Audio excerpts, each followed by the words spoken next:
You're not training hard, you're running from something. And every extra hour you spend in the gym is proof your body is getting weaker, not stronger. You check your training app and feel that familiar spike of anxiety. 4 rest days this month, only 4. Your brain screams that you're lazy, that you're losing progress, that everyone else is training harder, so you lace up again, you go back. You convince yourself that soreness means success, that fatigue means dedication. But here's the part you don't want to admit: you're not going to the gym to build muscle anymore. You're going because not going feels like failure. That's not training, that's compulsion. And your body knows the difference even when your mind refuses to see it. Psychologists have a name for this. It's called counterproductive persistence, the cognitive trap where effort becomes its own reward regardless of results. You're stuck in what behavioral scientists call an action fallacy, believing that more doing automatically equals more progress. Your prefrontal cortex has learned to associate gym time with moral worth. Miss a session and you don't just feel physically off, you feel like a worse person. That's not fitness. That's operant conditioning. You've trained your brain to need the behavior independent of the outcome. I know because I lived this exact loop for 3 years. Every Monday through Saturday, 6 days a week, 2 hours minimum. I told myself I was dedicated. My friends called me disciplined, but my lifts hadn't moved in 14 months. 14 months. My bench stuck at the same weight. My squat actually dropped. I blamed my diet, my genetics, my sleep, everything except the one variable I controlled completely. I never stopped. Not really. Even my so-called rest days were active recovery, mobility work, light cardio. I wore my soreness like a badge. I mistook systemic fatigue for toughness. Here's what was actually happening inside my body, what's happening inside yours right now. When you train, you create micro tears in muscle fiber. That's normal, that's the stimulus. But growth doesn't happen in the gym. It happens during recovery when protein synthesis repairs those tears stronger than before. That process takes between 48 to 72 hours depending on intensity and muscle group. If you train the same muscles again before that window closes, you're not building on a foundation, you're demolishing a construction site. You're interrupting the repair crew mid-job and asking them to start over. But you don't feel this happening. That's the cruelty of overtraining. It doesn't announce itself with sharp pain or obvious injury. It whispers, you sleep a little worse. Your morning heart rate climbs 3 or 4 beats per minute. You get irritable over small things. Your libido drops. You catch more colds. But none of these screams stop, so you don't. You rationalize each symptom individually: stress at work, bad sleep hygiene, seasonal allergies. You never connect the dots because the dots are spread across weeks, and your brain is wired to see patterns in intensity, not absence. Now here's where your brain fights back. You're thinking, but I've seen people train every single day and make incredible progress. Athletes do it, professionals do it, why can't I? And you're right, they do, but you're comparing your chapter 3 to someone else's chapter 20. Professional athletes have teams of coaches monitoring their cortisol levels, tracking their HRV, adjusting volume and intensity daily based on biometric feedback. They periodize, they deload, they have off seasons. What you see on Instagram is the highlight, the peak week, the PR attempt. Let's get uncomfortably specific about what you're actually doing to yourself. A 2021 study published in the Journal of Applied Physiology tracked 2 groups of intermediate lifters over 12 weeks. Group 1 trained 4 days per week. Group 2 trained 6 days per week with higher overall volume, same exercises, same progressive overload. After 12 weeks, Group 1 gained an average of 3.1 kilograms of lean mass. Group 2 gained 1.4 kilograms. Less than half, but here's the kicker. Group 2 reported feeling more accomplished, more dedicated, more like serious athletes. The psychological mechanism underneath this is what therapists call productivity anxiety, the pathological need to feel like you're always moving forward. Rest feels like regression. Stopping feels like quitting. You've internalized the toxic hustle narrative so completely that your self-worth is now entangled with your output. The gym became your arena to prove you're not lazy, not weak, not undisciplined. But muscles don't grow on your timeline. Protein synthesis doesn't care about your need to feel productive. Your body operates on biological laws, not psychological ones.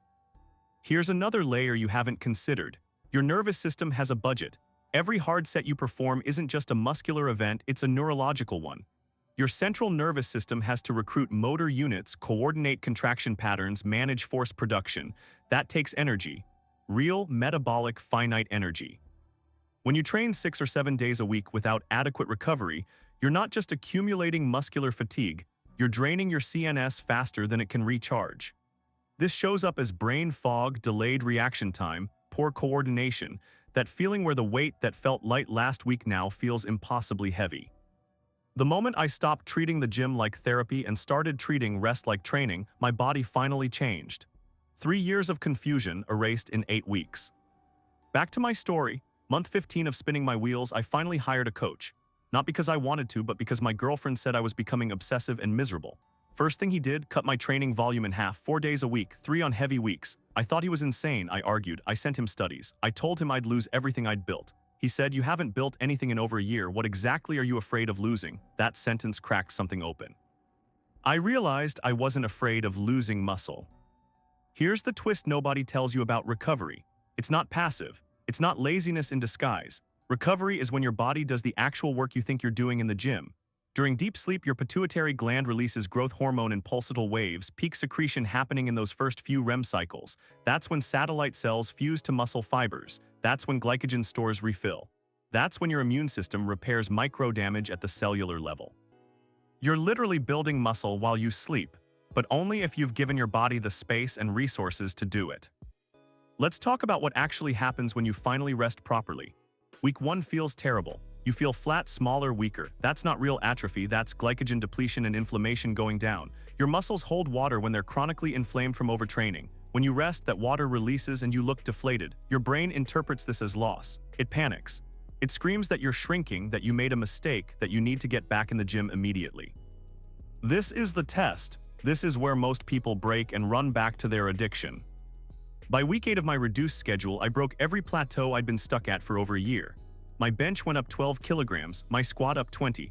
But more than that, I stopped thinking about the gym every waking moment. I stopped feeling guilty on rest days. I stopped measuring my worth by how sore I was. The gym stopped being my therapist and became just a tool again. If I'd known 3 years earlier that all my effort was just noise covering up my fear of inadequacy, I would have saved myself 1,000 hours of wasted suffering. You need to hear this part clearly. Your body doesn't care about your feelings. It doesn't care that you feel lazy when you rest. It doesn't care that you need the gym to feel accomplished. It operates on hormonal signals, inflammatory markers, protein availability, neurological recovery.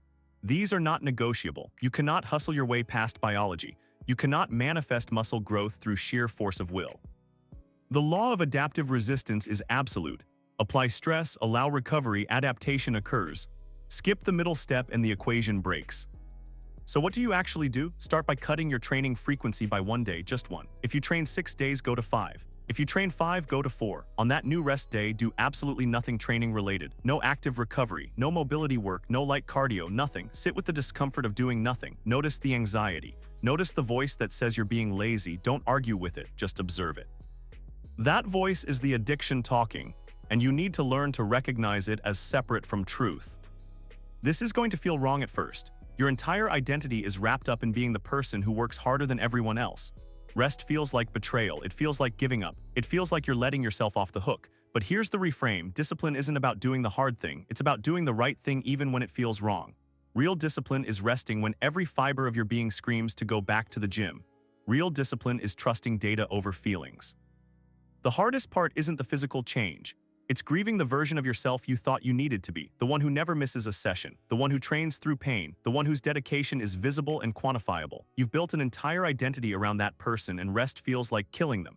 But that version of you was never going to get the results you want. That version was stuck. That version was suffering without progress. You're not losing something by resting. You're letting go of the thing that was strangling your potential. You already know what you need to do. Somewhere underneath the fear and the resistance and the desperate need to feel productive, you know rest is the answer you've known for a while. You've just been too afraid to admit that all that effort, all those hours, all that suffering was pointed in the wrong direction. That's a bitter thing to swallow. But here's what's on the other side of that bitterness: actual progress, real strength, a body that finally responds instead of just surviving, and a mind that's free from the constant anxiety of never doing enough. If this made you uncomfortable, you needed to hear it. Subscribe if you want more truths nobody else will say. Your progress depends on it. If this video resonated with you, hit subscribe. Uncomfortable Truths releases new videos every day on personal finance, psychology, relationships, and mindset, and more. Turn on notifications so you never miss one. The truth is uncomfortable, but it's always worth it.